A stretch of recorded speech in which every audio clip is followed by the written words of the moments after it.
Hello everyone, I'm here with Richard Simcott, and who doesn't know who Richard is?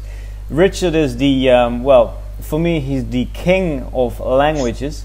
And why is that? Well, first of all because he speaks a lot of languages himself, and the number, you know, I'm still not sure. I think he has learned like 40 languages or something.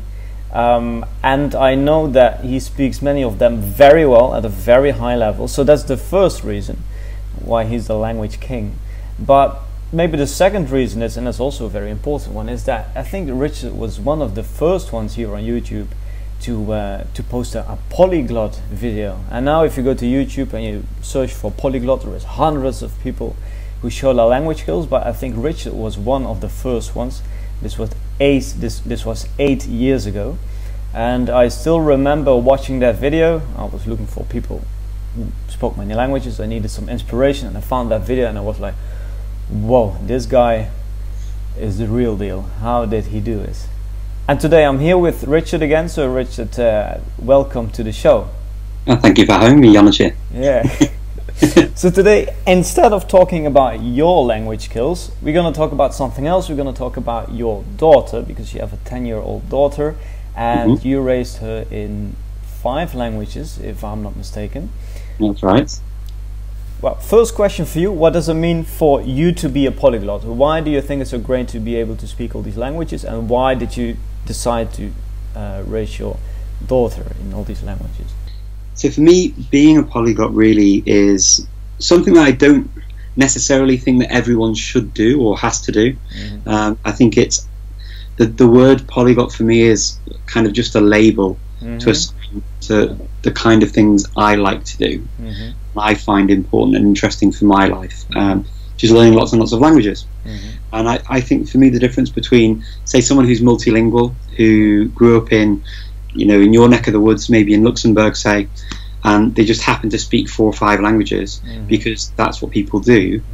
They necessarily then, you know, like me, where you'd say I was a polyglot, maybe in the strictest sense of the terms, maybe, but for me a polyglot has taken on a new meaning, and it's really someone who is learning languages that they don't necessarily need for their day-to-day lives or work or family or anything like that. More like that's like a hobby, someone who learns languages for a hobby or for a passion, maybe. You know. Yes, exactly, and so that's why I don't like to restrict the number of languages that someone says when someone says they're a polyglot. I don't like to restrict. Okay, I mean, probably more than 2, because people talk about, you know, bilingual and things like that. But I think anything after that is fair game, and even if you only know bits of other languages, you know, I don't believe in if you identify with the word polyglot and the idea behind it, I think it's fair enough to use it for yourself. So it's more a mindset rather than the number of languages that you were able I think to so, yeah.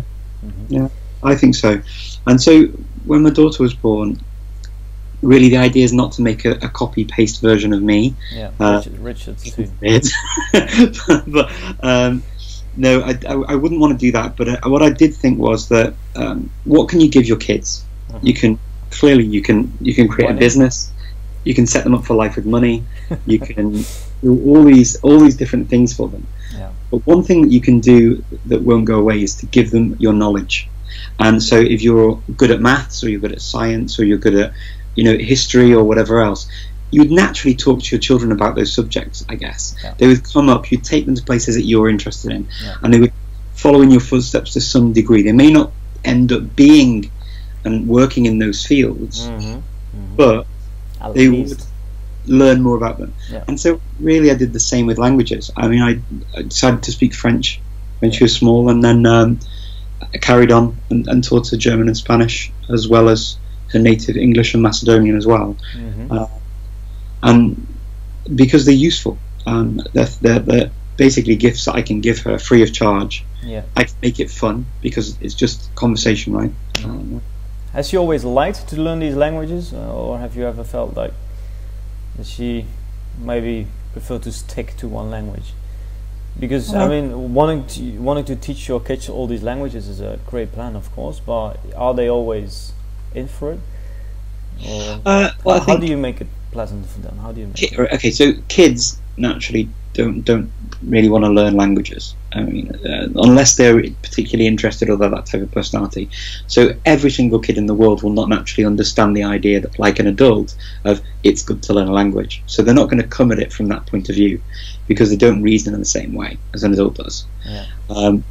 So, I mean, she's actually never really put up any resistance to the languages. So I'm quite lucky in that my daughter has seemingly enjoyed it and gone for it. But I do know that kids really want to be able to use the shortest means possible to communicate. Communication for a child is the most important thing. To get what they need, to explain what they want, to explain how they feel, and to explain if there's a problem, to make friends and build friendships. So they will do that in the easiest way possible. So whichever is the strongest language, I guess they would choose as a preference. So my daughter would use Macedonian and English as her primary languages, of course, because we live in the Republic of Macedonia. So she has to interact with children in Macedonian and who can't speak English very well. And then English, because she goes to school, she does her schooling in English, so she has a lot of school friends and family back in the UK speaking English. So naturally, those are the two that I think she would feel the most comfortable in. She studies French as a first language, so French is quite good for her. And but she isn't in a French-speaking environment. So yeah, there are preferences, and then the Spanish and German a lower level again, I'd say, because she doesn't have as much contact with them as the other ones. But that's natural. As they get older, she's 10 now. She has to do science and maths and English and all these other subjects.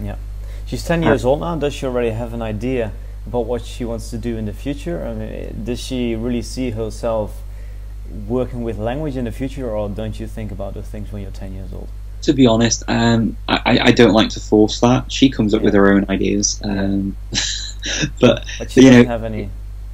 No, I don't think it's really that important for her to decide that kind of thing now. She's way too young. She'll do what she wants. I imagine she'll end up being some sort of businesswoman, to be honest, with the way her personality is. Okay. Well, then it's also good to. Then those languages can be very valuable as well, I guess. Yeah, hopefully so. Okay. Well, you're also going to talk at the Lingua Hackers online polyglot event, and there you will share with us more about the strategies that you use for raising your child in multiple languages.